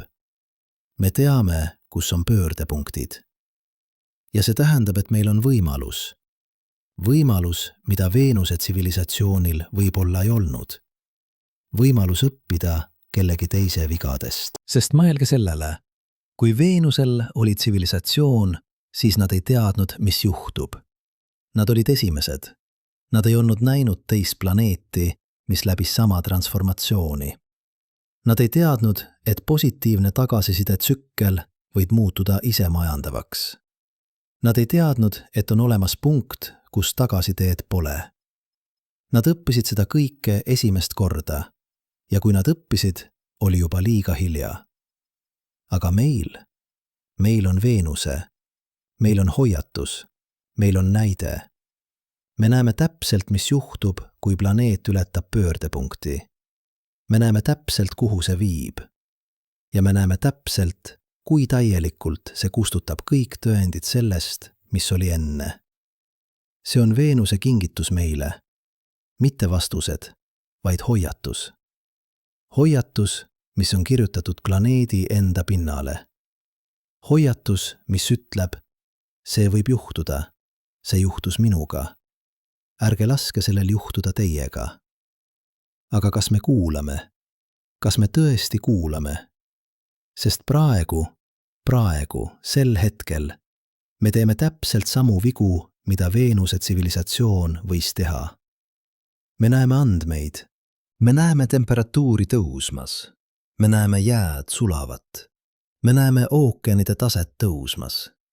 Me teame, et positiivne tagasiside tsükkel on alanud. Ja me jätkame. Me jätkame fossiilkütuste põletamist. Me jätkame metsade raiumist. Me jätkame, nagu miski poleks juhtunud. Miks? Miks me ei tegutse, kui me teame, mis juhtub? Vastus on lihtne ja kohutav. Sest me ei usu, et see võib juhtuda meiega. Me vaatame Veenust ja mõtleme, see on erinev planeet, erinev olukord, erinev aeg. Me mõtleme, meil on tehnoloogia, meil on teadus, meil on aega. Me mõtleme, me saame seda kontrollida. Aga Veenus õpetab meile, et planeedid ei ole kontrollitavad. Kliimasüsteemid ei ole kontrollitavad. Kui positiivne tagasiside tsükkel on alanud, kui pöördepunkt on ületatud, siis pole vahet, kui palju tehnoloogiat meil on. Pole vahet, kui palju me teame. Süsteem jätkab liikumist uue tasakaalu poole. Ja see tasakaal ei pruugi olla elamiskõlblik. Ja see on viimane õppetund, mida Veenuse meile õpetab. Kõige olulisem õppetund. Õppetund, mis peaks muutma kõike, kuidas me mõtleme oma tulevikust. See õpetab meile, et aeg ei ole meie poolel. Et iga päev, mil me viivitame, on päev, mil me liigume lähemale pöördepunktile. Et on olemas hetk, täpne, konkreetne hetk, millal muutub, me saame seda peatada, muutub, me ei saa enam midagi teha. Ja me ei tea, kus see hetk on. Me ei tea, kas see on 10 aasta pärast või 100. Me ei tea, kas me oleme juba selle ületanud või meil on veel aega. Kõik, mida me teame, on see, et see hetk eksisteerib. Ja et iga päev, mil me ei tegutse, viib meid lähemale sellele. Venuse ei saa meile öelda, kus see hetk on. Aga see saab meile öelda, mis juhtub, kui me selle ületame. Ja see on piisav. See peaks olema piisav. Sest lõpuks pole vahet, kas Veenusel oli tsivilisatsioon või mitte. Pole vahet, kas seal oli intelligentsus, kes vaatas üles öötaevasse ja unistas maast. Pole vahet, kas seal olid linnad, kunst, teadus, kultuur. Kõik, mis on oluline, on see, et Veenuse oli kunagi elamiskõlblik. Ja nüüd see ei ole. Ja transformatsioon oli täielik ja pöördumatu. Ja kui me ei õpi sellest, kui me ei võta seda hoiatust tõsiselt, siis miljard aastat tulevikus vaatab mõni teine tsivilisatsioon meie päikesesüsteemi ja näeb 2 planeeti, mis on peaaegu identsed. 2 kuuma, kuiva, elutu maailma. Ja nad küsivad, mis juhtus seal? Miks need 2 planeeti, mis tekkisid nii sarnaselt, lõpetasid nii sarnaselt? Ja vastus, mida me ei taha kunagi anda, on, sest nad ei õppinud. Sest nad nägid hoiatust, aga ei kuulanud. Sest neil oli aega, aga nad raiskasid seda. sest nad arvasid, et nad on erinevad, aga nad ei olnud. See on Veenuse saladuse tõeline kulminatsioon. Mitte küsimus sellest, mis seal oli, vaid küsimus sellest, mis me teeme sellega, mida me teame. Kas me õpime? Kas me muudame? Kas me tegutseme? Või kas me lihtsalt jätkame, kuni on liiga hilja? Aga nüüd peame rääkima sellest, millest me ei saa rääkida. Sellest, mida me ei tea. Sellest, mida me ei saa kunagi teada. Sest see on Veenuse tõeline saladus. Mitte see, mis seal oli, vaid see, mida me ei näe. See, mis on kadunud nii täielikult, et isegi küsimused on muutunud võimatuks. Mõelge hetkeks sellele, kui imelik see on. Me elame universumis, kus informatsioon ei kao kunagi. See on füüsika põhiseadus. Iga osake, iga energia kvant, iga interaktsioon jätab jälje. Kvantmehaanikas me ütleme, et informatsioon on jäädvustatud. Isegi musta augu sees, isegi suure paugu hetkel informatsioon püsib. Aga tsivilisatsioonid kaovad täielikult, jäljetult. Kuidas see on võimalik? Kuidas saab midagi nii keerulist, nii organiseeritud, nii olulist kaduda nii täielikult, et isegi selle olemasolu muutub küsitavaks? Dr. Freeman Dyson, üks 21. sajandi suurimaid füüsikuid, ütles enne oma surma 2020 midagi, mis peaks panema meid kõiki peatuma. Informatsioon ei kao universumis, aga tähendus kaob, sest tähendus ei ole füüsikaline omadus, see on tõlgendus. Ja kui pole kedagi, kes tõlgendaks, siis tähendus lihtsalt kaob. Ta tõi näite. Võtke Rosetta kivi, sama tekst 3 keeles. Aga kui me ei oleks teadnud ühte neist keeltest, siis see oleks lihtsalt mustrid. Ilusad mustrid, jah, aga mitte tähendus, mitte sõnum. Lihtsalt kivile kraabitud jooned. Ja siis ta küsis, mis siis, kui Veenuse pind on täis Rosetta kive? Mis siis, kui seal on struktuurid, mustrid, anomaaliad, mis kannavad tähendust, aga me ei oska seda tähendust lugeda? Mis siis, kui me vaatame otse tõendit ja näeme ainult imelikku geoloogiat? See pole hüpoteetiline küsimus, see on reaalne probleem. Sest mõelge, mida me tegelikult otsime, kui me otsime tõendeid tsivilisatsioonist. Me otsime asju, mis näevad välja nagu meie asjad. Hooned, mis näevad välja nagu meie hooned. Tehnoloogiat, mis näeb välja nagu meie tehnoloogia. Struktuure, mis järgivad meie arhitektuuri põhimõtteid. Aga mis siis, kui Veenuse tsivilisatsioon, kui see eksisteeris, oli täiesti erinev? Mis siis, kui nad ei ehitanud hooned? Mis siis, kui nende tehnoloogia ei põhinenud metallil ja elektril? Mis siis, kui nende mõtlemisviis, nende väärtused, nende eesmärgid olid nii erinevad meie omadest, et me ei oskaks isegi ära tunda neid kui intelligentsust? See on antropotsentrilise eelarvamuse probleem. Me otsime elu, mis on nagu meie elu. Me otsime intelligentsust, mis on nagu meie intelligentsus. Aga universum ei hooli meie ootustest. Dr. Lena Vincent, filosoof ja astrobioloog California ülikoolis Berkeley's, kirjutas 2024 essees midagi, mis muutis minu arusaama kõigest. Quote. 140. Kui me küsime, kas Veenusel oli tsivilisatsioon, siis me tegelikult küsime, kas Veenusel oli midagi, mis sarnaneb inimtsivilisatsioonile. Aga see on vale küsimus.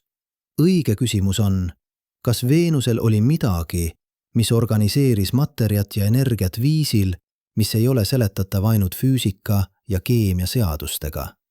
Ta jätkas. Ja see küsimus on vastamatu. Sest me ei tea, kus on piir looduslike protsesside ja intelligentsuse vahel. Me ei tea, millal keeruline keemia muutub elaks. Me ei tea, millal elu muutub intelligentsuseks.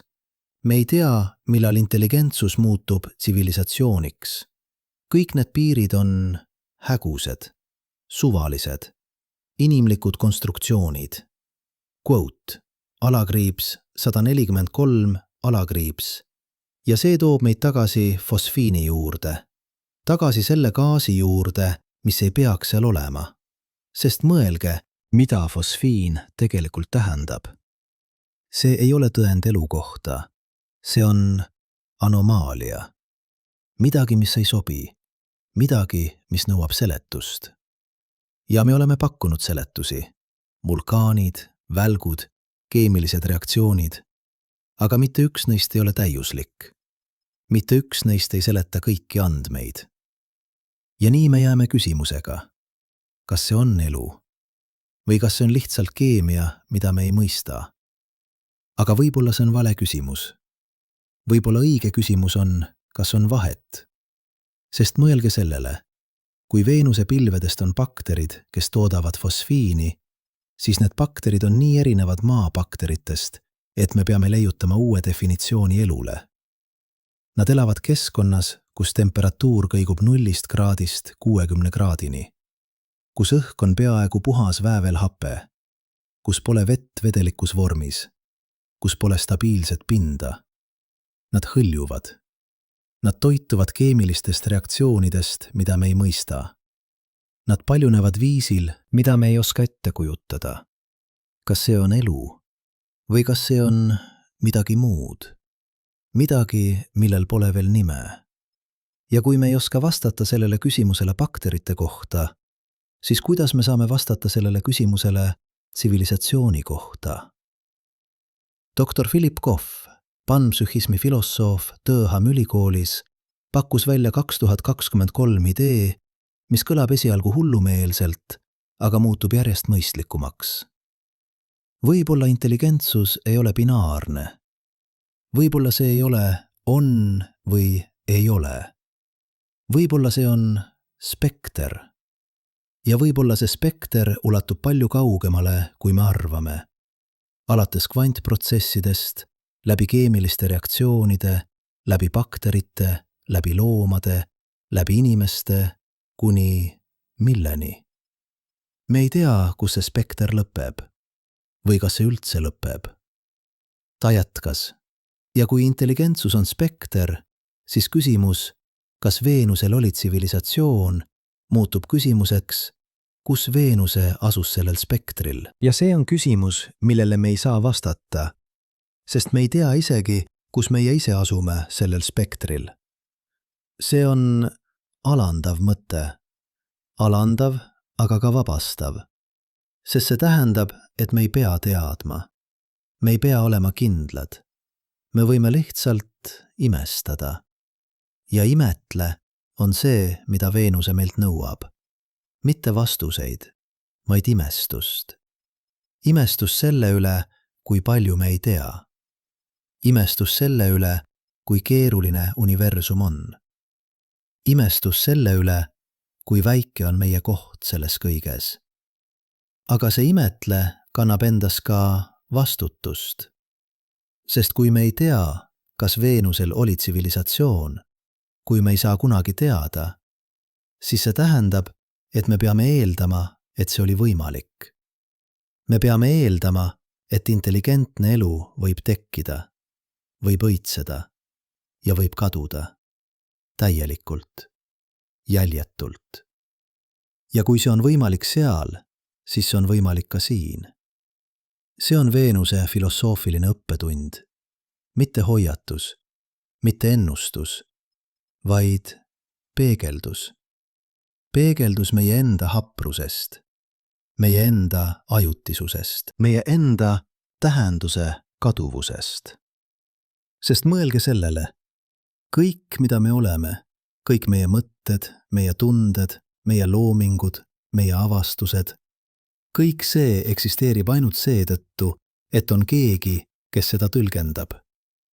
Kui me kaoksime, kui inimkond kaoks homme, siis kõik, mida me kunagi olime, muutuks lihtsalt mustriteks. Mustriteks kivides. Mustriteks atmosfääris. Mustriteks, millel pole tähendust, sest pole kedagi, kes neile tähendust annaks. Ja miljard aastat tulevikus kui Maa on läbinud oma transformatsiooni, kui meie planeet on muutunud teiseks Veenuseks, siis kõik, mis meist jääb, on anomaaliad, imelikud mineraalid, imelikud isotoopide suhted, imelikud keemilised signatuurid. Ja mõni teine tsivilisatsioon vaatab neid anomaaliaid ja küsib, mis see on? Kust see tuleb? Kas see on tõend millestki? Ja nad ei tea kunagi. Nad ei saa kunagi teada, sest tähendus on kadunud. Ja ilma tähenduseta on ainult mustrid. Aga see ei tähenda, et tähendus ei olnud oluline. See ei tähenda, et meie eksistents ei ole oluline. See lihtsalt tähendab, et tähendus eksisteerib ainult praegu, ainult siin, ainult meie jaoks. Ja see teeb selle väärtuslikumaks. Dr. Carl Sagan ütles kunagi, me oleme viis, kuidas universum tunneb ennast. Me oleme silmad, millega universum vaatab ennast. Me oleme mõtted, millega universum mõtleb iseendast. Ja kui see on tõsi, kui me oleme universum, mis on muutunud teadlikuks, siis iga kord, kui me vaatame Veenust, me vaatame tegelikult iseendasse. Me vaatame, mis me võime olla, mis me võime saada, mis me võime kaotada. Veenuse ei ole hoiatus. See on peegel. Peegel, mis näitab meile meie enda võimalikku tulevikku, aga ka peegel, mis näitab meile meie enda võimalikku minevikku. Sest kui Veenusel oli tsivilisatsioon, kui seal oli keegi, kes vaatas üles öötaevasse ja nägi maad ja unistas, siis nad olid nagu meie. Nad imestasid, nad küsisid, nad otsisid vastuseid. Ja siis nad kadusid. Aga nende kadumine ei tähenda, et nende eksistents oli mõttetu. See lihtsalt tähendab, et tähendus on ajutine, nagu kõik muugi universumis. Entroopia seadus ütleb meile, et kõik liigub korra poolt kaose poole. Et kõik struktuurid, tähed, planeedid, galaktikad, tsivilisatsioonid on ajutised. Et lõpuks, piisavalt pika aja jooksul, kõik laguneb. Kõik muutub ühtlaseks, külmaks, tähenduseta energiaks. Aga see ei tähenda, et struktuurid ei ole olulised. See lihtsalt tähendab, et nende olulisus on ajutine, piiratud, hapras. Ja võib-olla see on kõige olulisem õppetund, mida Veenuse meile õpetab. Mitte see, et me peaksime kartma kadumist, vaid see, et me peaksime hindama eksisteerimist. Sest praegu, sel hetkel me eksisteerime. Me mõtleme, me tunneme, me loome, me avastame, me imestame. Ja see hetk, see kogemus, see teadvus on kõik, mis meil on. Ja see on piisav. Võib-olla Veenusel oli tsivilisatsioon. Võib-olla seal oli keegi, kes seisis rannal ja vaatas päikeseloojangut. Ja tundis seda, mida me tunneme, kui me vaatame päikeseloojangut. Võib-olla nad armastasid. Võib-olla nad kannatanud. Võib-olla nad lõid kunsti, mis pani neid nutma. Võib-olla nad avastasid tõdesid, mis pani neid imestama. Ja siis nad kadusid. Ja kõik, mida nad kunagi olid, kõik, mida nad kunagi tundsid, kõik, mida nad kunagi lõid, see kõik kadus nii täielikult, et me ei oska isegi otsida. Aga kas see tähendab, et nende elu oli mõttetu? Kas see tähendab, et nende armastus, nende kannatus, nende kunst, nende avastused ei olnud olulised? Ei. See lihtsalt tähendab, et olulisus ei ole igavene. See on ajutine, nagu kõik muugi. Ja võib-olla see on okei. Võib-olla me ei pea olema igavesed, et olla olulised. Võib-olla piisab sellest, et me oleme siin praegu, et me tunneme praegu, et me loome praegu. Sest lõpuks pole vahet, kas keegi tulevikus mäletab meid. Pole vahet, kas meie tsivilisatsioon jätab jälje, mis kestab miljard aastat või kaob jäljetult. Pole vahet, kas me oleme esimesed või viimased või kusagil vahepeal. Kõik, mis on oluline, on see, et me oleme siin, praegu, selles hetkes. Selles universumis, mis on muutunud teadlikuks meie kaudu. Ja see üks lihtne fakt on imelikum ja imelisem kui ükski tsivilisatsioon, mis võis eksisteerida Veenusel. Sest me ei vaata seda kõrvalt. Me ei imetle seda kaugelt. Me oleme see. Me oleme universum, mis vaatab iseendasse. Me oleme materjal, mis on muutunud teadlikuks. Me oleme aatomid, mis on organiseerunud nii keeruliselt, et nad saavad küsida, miks me eksisteerime. Ja Veenuse ei saa meile vastata. Aga see saab meile meenutada, et küsimus ise on ime. Et võime küsida on ime. Et võime imestada on ime. Nüüd vaadake üles öötaevasse. Leidke Veenuse, see ere ilus hommikutäht, mis särab enne päikesetõusu või pärast päikeseloojangut. Vaadake seda hetk. Ja mõelge sellele, mida te tegelikult näete. Te ei näe lihtsalt planeeti. Te näete ajalugu. Te näete võimalust. Te näete küsimust, millele pole vastust. Te näete peeglit, mis näitab teile teie enda tulevikku. Te näete hoiatust, mis on kirjutatud planeedi enda pinnale. Aga te näete ka midagi muud. Midagi, mis on võib-olla veel olulisem. Te näete tõendid selle kohta, et universum on keerulisem, imelikum, salapärasem, kui me kunagi oskasime ette kujutada. Te näete tõendid selle kohta, et küsimused on vahel olulisemad kui vastused. Te näete tõendid selle kohta, et mitte teadmine ei ole vahel tarkus. Sest lõpuks Veenuse saladus ei ole see, kas seal oli tsivilisatsioon. Saladus on see, et me ei saa kunagi teada. Ja see mitte teadmine, see igavene küsimus, see lõputu imetle, on võib-olla väärtuslikum, kui ükski vastus võiks olla. Sest vastused sulguvad uksed, aga küsimused avavad neid. Vastused ütlevad, see on kõik, mida on. Aga küsimused ütlevad, võib-olla on veel midagi. Võib-olla me ei näe kõike. Võib-olla universum on suurem, imelikum, imelisem, kui me oskame ette kujutada. Ja Veenuse, see kuum, kuiv, salapärane maailm, mis hõljub meie kõrval, jääb küsimuseks. Igaveseks küsimuseks. Küsimuseks, mis meenutab meile, et me ei tea kõike. Et me ei saa teada kõike. Et universum hoiab saladusi, mida me ei suuda kunagi lahendada. Aga see ei tee meid nõrgemaks. See teeb meid imestavamaks. Ja imetle, see võime vaadata midagi ja tunda, et see on suurem kui meie mõistus. See on võib-olla kõige inimlikum asi, mis meil on. See on asi, mis eristab meid masinatest. See on asi, mis teeb meist rohkem kui lihtsalt aatomite kogumid. Me oleme aatomid, kes imestlevad.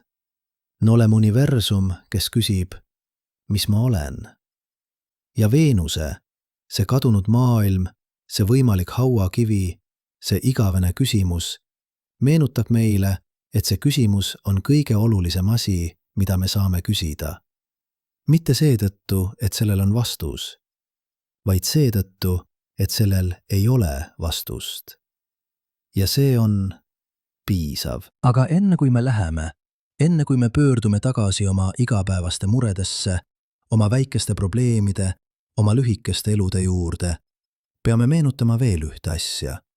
Seda asja, millega me alustasime. Seda asja, mis tõi meid siia. Mäletate, me alustasime küsimusega, kas Veenusel elas keegi enne meid. Ja nüüd pärast seda pikka teekonda läbi teaduse, filosoofia, imestuse, nüüd me teame vastust. Vastus on, me ei tea. Aga me teame ka midagi muud, midagi olulisemat. Me teame, et küsimus ise muudab kõike. Sest see küsimus paneb meid vaatama üles. See paneb meid mõtlema suuremalt. See paneb meid mõistma, et meie väike planeet, see sinine täpp, mis hõljub pimeduses, ei ole universum. See on lihtsalt hetk. Hetk universumi lõputus ajaloos. Hetk, mis võib kesta veel miljard aastat või võib lõppeda homme. ja see teadmine meie enda ajutisusest, meie enda haprusest, meie enda tähenduse kaduvusest ei peaks meid hirmutama. See peaks meid inspireerima. Sest kui kõik on ajutine, siis iga hetk on väärtuslik. Kui kõik kaob lõpuks, siis praegu on kõik, mis meil on. Kui tähendus eksisteerib ainult meie jaoks, siis meie vastutus on anda sellele tähendust. Veenus ei saa meile öelda, kuidas elada, aga see saab meile meenutada, miks elada. Mitte seetõttu, et me jääme igavesti, vaid seetõttu, et me oleme siin praegu. Mitte seetõttu, et me oleme olulised universumi jaoks, vaid seetõttu, et universum on oluline meie jaoks. Mitte seetõttu, et meil on vastused, vaid seetõttu, et meil on küsimused. Ja need küsimused, need igavesed vastuseta küsimused, on võib-olla kõige ilusam asi, mida inimkond on kunagi loonud.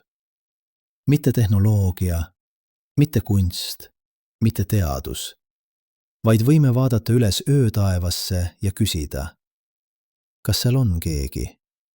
Kas seal oli keegi? Kas me oleme üksi? Ja Veenuse, see ere, ilus, salapärane maailm, vaatab tagasi ja sosistab läbi aja ja ruumi. Võib-olla mitte, aga kas pole imelik, et te saate küsida? Ja see üks lihtne mõte on piisav. Piisav, et panna meid imestama. Piisav, et panna meid hoolima. Piisav, et panna meid tegutsema. Sest lõpuks Veenuse saladus ei ole Veenuse saladus. See on meie saladus. Saladus selle kohta, kes me oleme, kuhu me läheme, mida me jätame maha ja kas me õpime, kas me muudame, kas me elame üle või kas me lihtsalt kaome. Nagu Veenuse võib olla kadus, jäljetult. Aga mitte tähenduseta, kunagi mitte tähenduseta, sest isegi kui keegi ei mäleta, isegi kui kõik tõendid kaovad, fakt, et me eksisteerisime, fakt, et me imestlesime, fakt, et me küsisime, see jääb. Mitte füüsiliselt, aga kuidagi, kusagil. Universumi mälus, kui selline asi eksisteerib. Ja võib-olla see eksisteerib. Võib-olla. Nüüd vaadake veel kord üles. Leidke Veenuse ja küsige. Mitte seetõttu, et te ootate vastust, vaid seetõttu, et küsimus ise on vastus. Vastus küsimusele, mis tähendab olla inimene. Vastus küsimusele, mis tähendab olla teadlik. Vastus küsimusele, mis tähendab olla siin, praegu, selles hetkes, selles universumis. Mis on muutunud teadlikuks meie kaudu? Ja see on ime. Suurim ime, mida me kunagi kohtame. Mitte Veenusel, vaid siin, endas.